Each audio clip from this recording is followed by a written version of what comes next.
तो आज की यूनिट है क्लास 9 की क्वेश्चन आंसर। यूनिट है 7।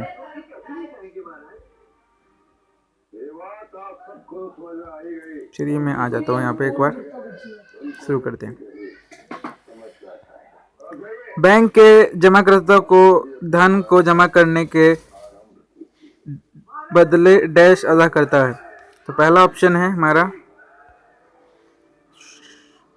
ऋण, इसका ऑप्शन ए को सही है। दूसरा क्वेश्चन है, जब किसी उधारकर्ता खाताधारक को अपनी बचत के अलावा किसी परियोजना के लिए धन की जरूरत होती है तो बैंक उसको धन उधार देते हैं, जो डैश के रूप में जाना जाता है। पहला ऑप्शन है ब्याज, ऋण या भृता। तो इसका जो ऑप्शन है इसका होगा ब्याज। व्यक्ति जो बैंक से ऋण प्राप्त करता है को याद कर रहा हूँ, व्यक्ति जो बैंक से ऋण प्राप्त करता है डैश को कहा जाता है उधार, कर्जदाता, जमाकर्ता। तो कर्जदाता। किसी बैंक में खाता खोलने पर बैंक खाताधारक को द्वितीय डैश संख्या आवंटित करता है। पहला ऑप्शन है खाता, दूसरा ऑप्शन लेजर, तीसरा ऑप्शन है पोलियो। खाता। एटीएम में डैश जमा किया जा सकता है, केवल नगद, दूसरा ऑप्शन केवल चेक, तीसरा ऑप्शन नगद और चेक दोनों। तो इसमें ऑप्शन हो जाएगा सी।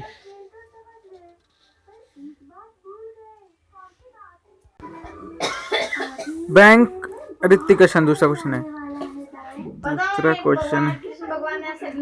दूसरा क्वेश्चन ये है, बैंक वह स्थान है जहां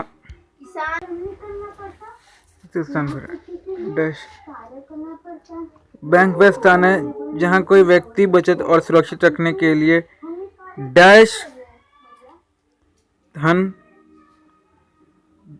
डैश जमा डैश कर सकता है और जब आवश्यक हो डैश कर सकता है। तो यहाँ का जो ऑप्शन है ये वाला धन जमा कर सकता है। तो यहाँ पे आप लिख लीजिए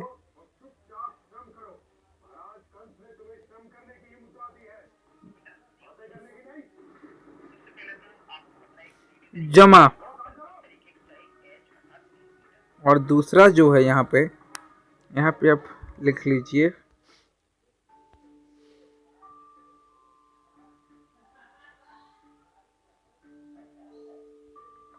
ये आ जाएगा यहाँ पे निकासी। तीसरा क्वेश्चन हमारा है, दूसरा क्वेश्चन है, ऋण लेने के लिए बैंक को कर्जदार द्वारा बैंक को अदा की जाने वाली डैश राशि है।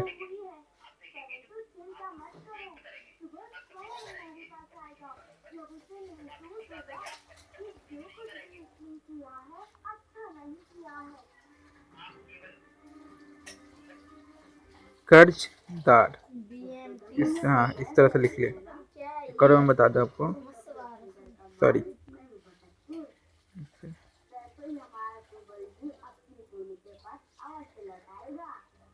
कर्जदार। तीसरा क्वेश्चन है, बैंक द्वारा जारी एटीएम कार्ड एटीएम से डैश की निकासी का लाभ देता है। तो ये हो जाएगा, यहाँ पे हो जाएगा इसका धन। चौथा क्वेश्चन, डैश आपको बैंक या एटीएम को जाए बिना ऑनलाइन लेन देन करने में सहायता देता है। चौथा है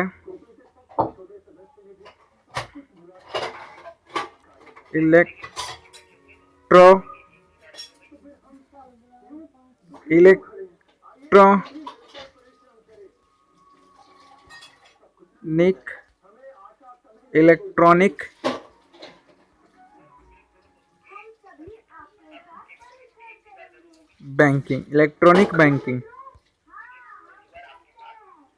एक और बार आपके सामने वो चीज़, तो किसी को अगर नहीं समझ आया हो तो इलेक्ट्रॉनिक के बारे में बता दो। इलेक्ट्रॉनिक बैंकिंग, एक और बात ध्यान से देख, इलेक्ट्रॉनिक बैंकिंग।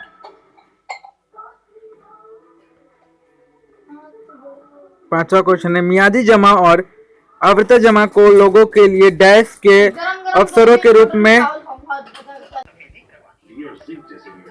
तो 5वां क्वेश्चन है, मियादी जमा और अवधि जमा को लोगों के लिए डैश के अवसरों रूप में माना जाता है। तो इसका आंसर है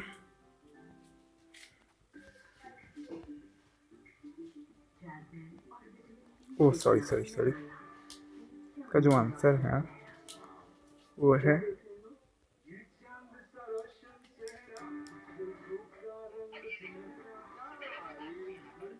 निकासी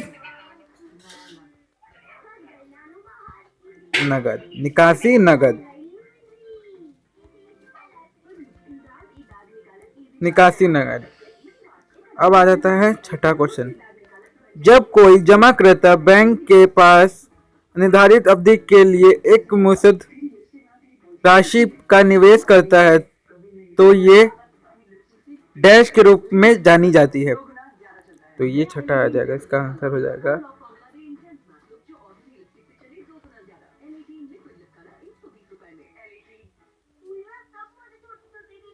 बचत। एक सेकेंड क्लियर लिख के बता दो आपको मैं, ये हो गया बचत के रूप में जानी जाती है। 7वां क्वेश्चन और आखिरी क्वेश्चन, इंटरनेट बैंकिंग के माध्यम से धन को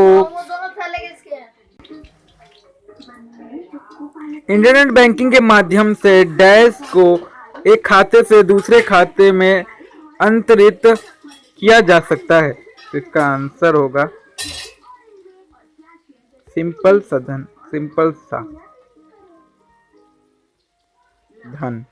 एक और बार लिख देता हूँ, सॉरी एक बार लिखने के लिए माफी चाहूंगा।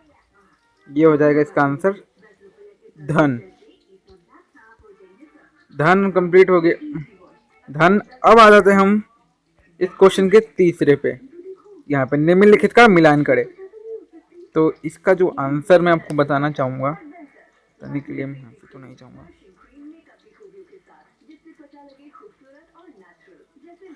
तो इस ऑप्शन इलेक्ट्रॉनिक बैंकिंग का होगा इंटरनेट बैंकिंग, एटीएम सॉरी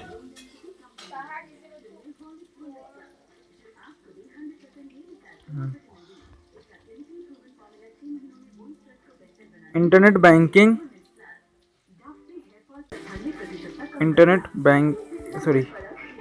इसका हो जाएगा इंटरनेट बैंकिंग। दूसरे का हो जाएगा एटीएम का हो जाएगा नगद निकासी। तो एटीएम का हो जाएगा जो नगद निकासी। तीसरा है आवर्ती जमा, इसका हो जाएगा चौथा वाला आवर्ती, इसका हो जाएगा इसका आवर्ती अंतराल पर निवेश। तो इसका हो जाएगा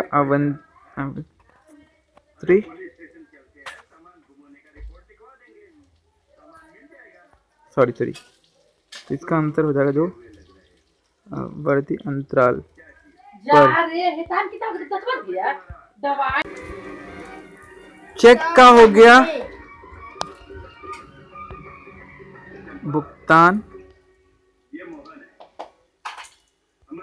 भुगतान करने का निम्नलिखित आदेश।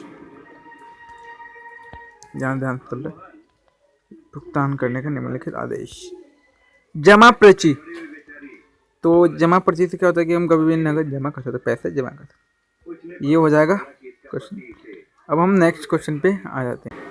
चलिए, तो इसका आंसर अब ये हो जाएगा हमारा लास्ट क्वेश्चन इस चैप्टर का। ये होगा हमारा, इसका एक क्वेश्चन कंप्लीट, इसके बाद हमारा चैप्टर कंप्लीट हो जाएगा। फिर शुरू करते हैं। बैंक, पहला क्वेश्चन है, बैंक खाता या तो एकल नाम से अथवा परिवार के सदस्यों या मित्रों के सदस्य साथ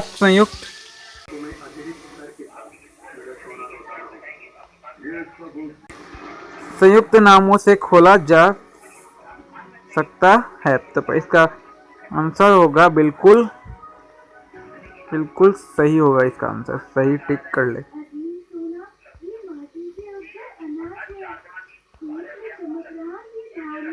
सही है। दूसरा क्वेश्चन है, आपके बैंक की पासबुक सभी लेन देनों का रिकॉर्ड देती है और जो आपके परिवार के सदस्यों के बैंक खाते में किए गए हैं।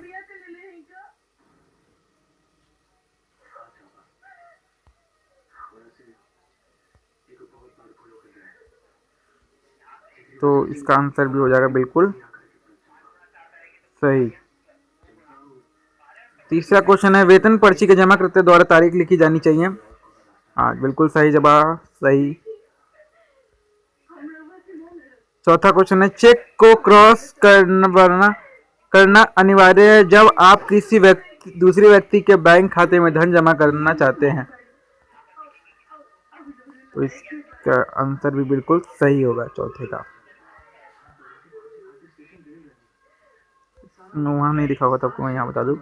बिल्कुल सही, बिल्कुल सही, सही, सही।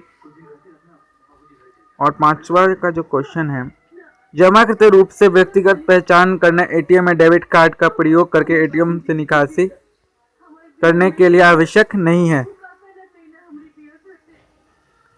तो ये हो जाएगा बिल्कुल गलत। अब मैं आपको पूरा आंसर एक बार क्लियर कर दूं।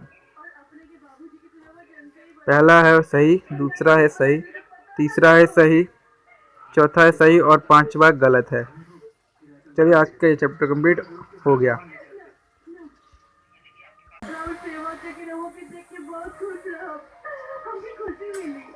मुझे तो जब तक वीडियो कॉल आ रहा है। अरे मेरे से लगा है कि अच्छा उधर से आया है, उधर से।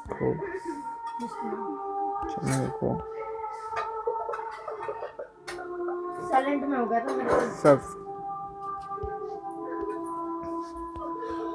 ट्राई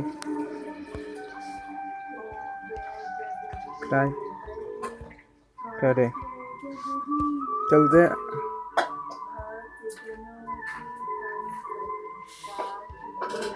आज का यूनिट यहीं कंप्लीट होता है। नेक्स्ट वीडियो में मिलते हैं। धन्यवाद।